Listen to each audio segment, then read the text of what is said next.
What if I told you the secret to mastering your relationships isn't about force or persuasion, but reading her mind? Maybe you felt lost, confused, or frustrated trying to understand her wants. The misunderstandings pile up, and you wonder why your efforts keep failing. But here's the truth most men never realize. The confusion you're experiencing right now is your greatest opportunity. When you deeply understand her thoughts and emotions, you gain a power few ever achieve, the power of true connection and dominance in your relationship. Right now you stand at a crossroads. You can keep guessing, hoping and failing, or you can unlock the ability to read between the lines, anticipate her desires, and build an unshakable relationship. If you're ready to master the art of connection finally, hit the like button, subscribe, turn on notifications and comment below, "I control my emotions, not the world." Now let's dive in. Number 1. Hot, cold, gone, the signal game that messes with your mind. She was warm yesterday, sweet even. Maybe she messaged first, maybe she laughed a little longer than usual, maybe she hinted at plans, and just as your hopes began to rise, the temperature dropped. Suddenly she's busy. Dry replies, no more emojis, silence where there was once spark. You start questioning yourself. Did I say something wrong? Should I reach out again? That's the game, the emotional roller coaster. She gives you enough warmth to stay invested, then pulls back just enough to make you chase. It's not always malicious, but it is manipulative. Whether she knows it or not, she's discovered something that works. Inconsistency keeps you off balance, and when you're off balance, you're easier to control. This isn't a rare phenomenon, it's one of the most common behavioral patterns in modern dating. It plays on your nervous system like a yo-yo. One day you feel chosen, the next you're invisible. And instead of stepping back, most men double down. They try harder, explain more, send longer texts, seek closure. But the more you react, the more she controls the tempo. From a Stoic perspective, this is precisely the situation where detachment becomes power. Marcus Aurelius wrote, "You have power over your mind, not outside events. Realize this, and you will find strength." What she does is not yours to command, but how you respond. That's where your control begins. Here's the myth that traps most men. If I try harder, she'll return to how she was. But the truth? That warm version of her was part of the game. The real test isn't in how you respond when she's affectionate, it's how you stay grounded when she suddenly vanishes. This doesn't mean you become cold or uncaring. It means you remain still. If she withdraws, you don't chase. If she cancels, you don't question. If she sends mixed signals, you don't decode. You simply observe. You keep living your life fully. Because the moment she sees you're not affected by her pattern, the pattern loses power, it stops working, and here's the twist. Often, that's when she becomes genuinely interested. Not because you played the same game back, but because you didn't play at all. The key here isn't to punish, test, or mirror her silence. It's to return to yourself. Keep training, keep building, keep becoming. Because when your center is internal, no one outside can truly disrupt you. And if she disappears completely, you don't lose her. You never had her. You lose the illusion, the false hope wrapped in temporary warmth. So what's the move? Detach. Breathe. Let her dance between hot and cold, and stay at room temperature. Eventually, either the game stops or she moves on. In both cases, you win. Because the man who doesn't flinch when someone withdraws is the one people eventually come back to, not out of guilt, but out of curiosity. How are you not shaken? Now speak out and comment below. I control my mind, no one else does. Number 2. When she baits you, then vanishes. She slides into your world with spark. Maybe it's a late-night message, a compliment that catches you off guard, or a gaze held a little too long. Her words are playful, her presence feels intentional. You think, finally, something real, so you respond with equal energy, only to be met with silence. Or worse, coldness. What was warm turns distant. What felt personal now seems like a game. This is the bait and pattern. She reels you in just enough to spark hope, then disappears when you show interest. And if you've experienced it, you know the confusion. Was I too eager? Did I misread her? Did I scare her off? But this reaction, the self-subdame, keeps you trapped in her loop. Here's the truth. She didn't want you. She wanted attention. She wanted the confirmation that she could still draw a reaction, that she could spark desire. And once she had that, the need was fulfilled. It wasn't about connection. It was about control. This is where most men get caught, because deep down we want to believe that if someone shows interest, it must be sincere. We don't want to believe we were used for ego food, so we justify. Maybe she's busy. Maybe she's scared. Maybe I need to show I'm interested. And so we reach again, text again, wait longer, and in doing so we feed the very cycle that disrespects our value. From a Stoic perspective, the discipline of non-reaction becomes a shield. Epictetus said, "It is not events that disturb people, it is their judgments concerning them." Her flirtation wasn't a promise. Her silence isn't rejection. Both are neutral until you assign meaning to them. And when you detach from that meaning, you take your power back. Let's flip the narrative. Instead of asking, "Why did she stop?" ask, "Why did I assign so much weight to a few flirtatious gestures?" The answer often reveals a lack of self-worth, one that looks outward for approval. And that's the real danger, not her games, but your willingness to play along. The better path? Distance. Not as punishment, but as clarity. If she truly values connection, your space will draw her closer. If not, her silence becomes permanent. Either way, you win, because you're no longer reacting to breadcrumbs. Here's a real-world example. She sends a flirty message and you reply with calm interest. Then she goes cold. Don't double text. Don't wonder. Just step back. Maybe a week later she pings you again. A simple, "Hey."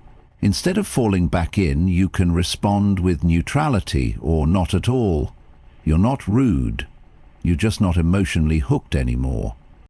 And this emotional sovereignty, it changes the dynamic entirely.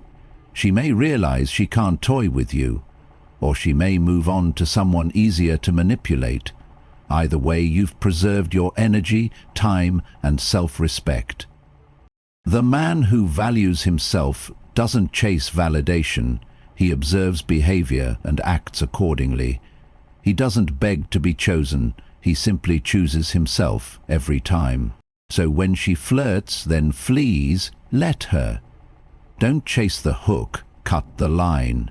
Now, comment below, "I control my mind, no one else does." Number 3. The trap of vagueness. Let's just see where this goes. It starts soft, casual. You ask where things are headed and she smiles. Let's not define anything just yet. Let's just enjoy the moment. And to someone craving connection, that sounds poetic, mature even. But days turn into weeks, weeks into months, and you begin to notice nothing's moving forward. You're in a loop of effort without clarity, hope without direction. Welcome to the gray zone, a place designed not for growth, but for convenience. Not yours, hers. She enjoys your attention, your time, your care. She wants the emotional intimacy without the commitment, the affection without accountability, and the phrase, "Let's just see where this goes," becomes the perfect shield.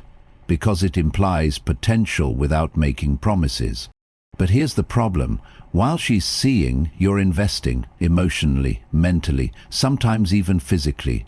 You're showing up, responding, being available, all while she keeps one foot out the door. From a Stoic lens, this is precisely where clarity must override craving. Marcus Aurelius wrote, "If it is not right, do not do it. If it is not true, do not say it. And if someone can't offer you truth, clear, grounded intent, then your responsibility is not to wait, but to walk." Let's be honest. Most men stay in these grey areas because they fear loss more than they value self-respect. Maybe she'll change. Maybe she just needs time. Maybe if I'm patient enough.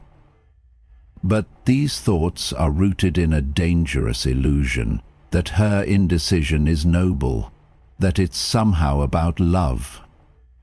It's not. It's about utility. She doesn't want to lose your presence, but doesn't want to own her role in your heart either, so she floats, and you stay, hoping softness will eventually become certainty. Here's the shift. Realize that ambiguity is a decision, silence is a signal, and lack of definition is a definition. If she says she doesn't want to define it, believe her, and act accordingly. That doesn't mean being cold or cruel. It means being clear. You stop pouring into what's not pouring back. You withdraw, not with anger, but with dignity. You stop showing up halfway for someone who won't meet you fully. "Picture this," she says. "Let's just see where it goes." You respond, "I understand, but I'm clear on what I want, and if this isn't going anywhere with intention, I'll take a step back." You're not demanding, you're declaring, and in doing so you shift the power from passive waiting to active living.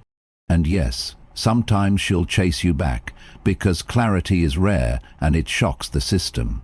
But even if she doesn't, you win. You've reclaimed your time, your peace, your direction. The Stoic man doesn't drift, he navigates. He doesn't beg to be chosen, he chooses intentionally. And when someone refuses to be clear, he becomes clarity himself. So if you find yourself lost in "let's just see," stop. Choose to see.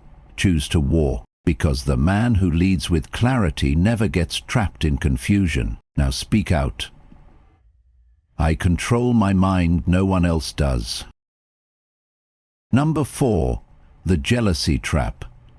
When she uses others to test you. You're talking, things are flowing, and then suddenly she drops his name. Not once, but twice. "He said I looked amazing in this dress." A pause. She watches you. You laugh it off, but something shifts. Your chest tightens. Your mind runs. Who is he? Is she comparing? Was that comment meant for me, or a reaction? Congratulations, you've just stepped into the trap of provoked jealousy. This is not accidental, it's not casual, it's deliberate. Whether conscious of it or not, she's testing your emotional balance.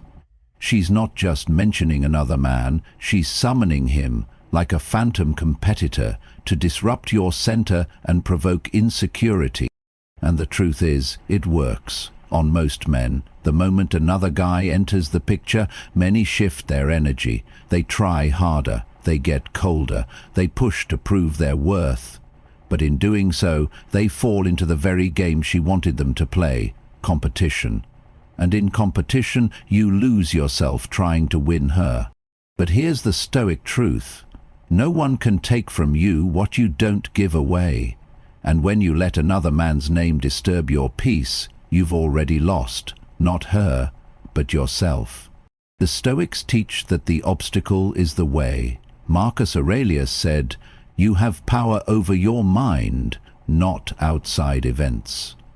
Her comments are outside events. The emotional reaction they trigger, that's yours to master. Let's break the illusion. When she brings up other men, she's not always trying to express interest in them. She's gauging your emotional balance. Do you flinch? Do you tighten? Do you lean in? Try harder, get defensive? Or do you stay calm, unfazed, centered? The man who passes this test isn't the one who proves himself louder. He's the one who doesn't play. He doesn't compete for a spot in her life. He simply exists in his lane, grounded, with or without her validation. So how do you respond in practice? She says, "That guy I work with, he's been texting me a lot lately." You don't react. You smile slightly, maybe say, "Sounds like he has good taste," and carry on. No tension, no ego. There is no scramble to reclaim territory that was never promised. This isn't about playing it cool. It's about being cool. Because when she realizes her attempt to destabilize you failed, the dynamic changes. You become less predictable, less controllable, and paradoxically, more attractive. But even more than that, you become free. You stop living in a reactive state where her approval or disapproval swings your emotional world. The Stoic man is his own center of gravity. He doesn't orbit her games, nor collapse under the weight of suggestion. He listens, he sees, and when someone tries to provoke, he simply remains himself. Because power isn't about dominance. It's about presence. And when you no longer feel the need to prove, you've already won. So when she mentions another man, let it pass through you like wind through an open field.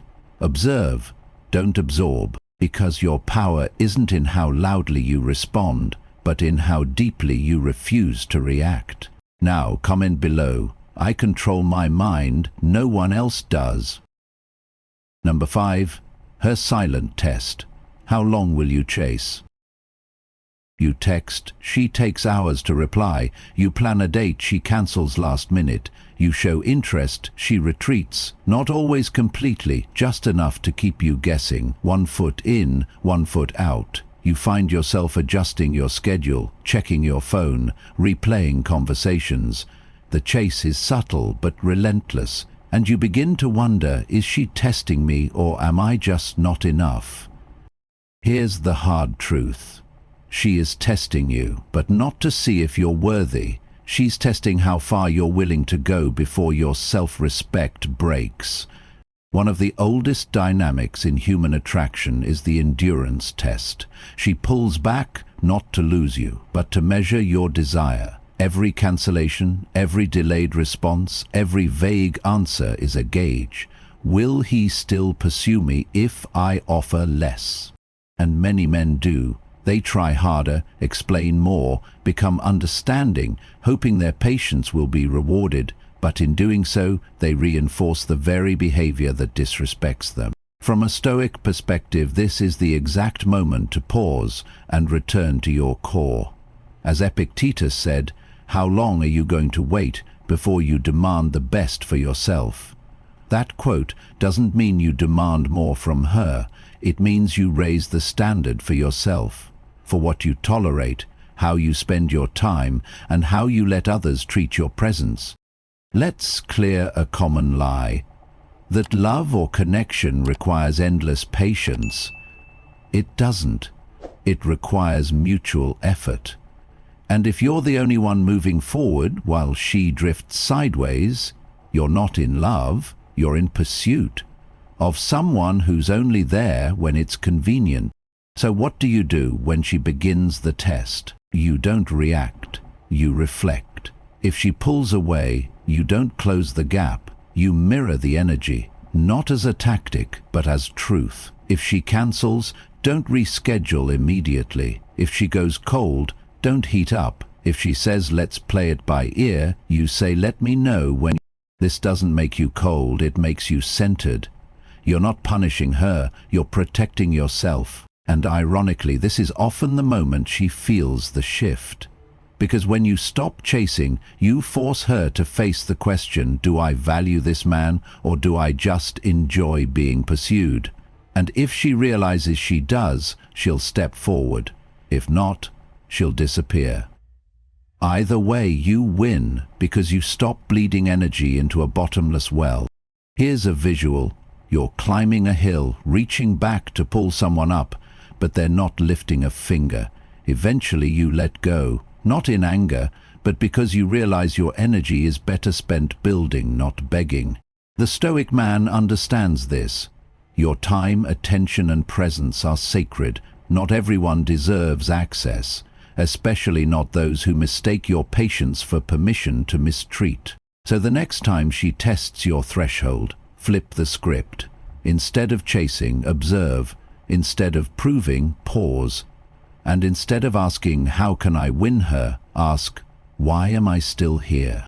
Because the man who stops chasing becomes the one worth chasing. Now speak out and comment below. I control my mind, no one else does. You began this journey feeling confused, unsure, and powerless in your relationships. But now you see clearly. The confusion wasn't weakness, it was a sign that you had more to learn.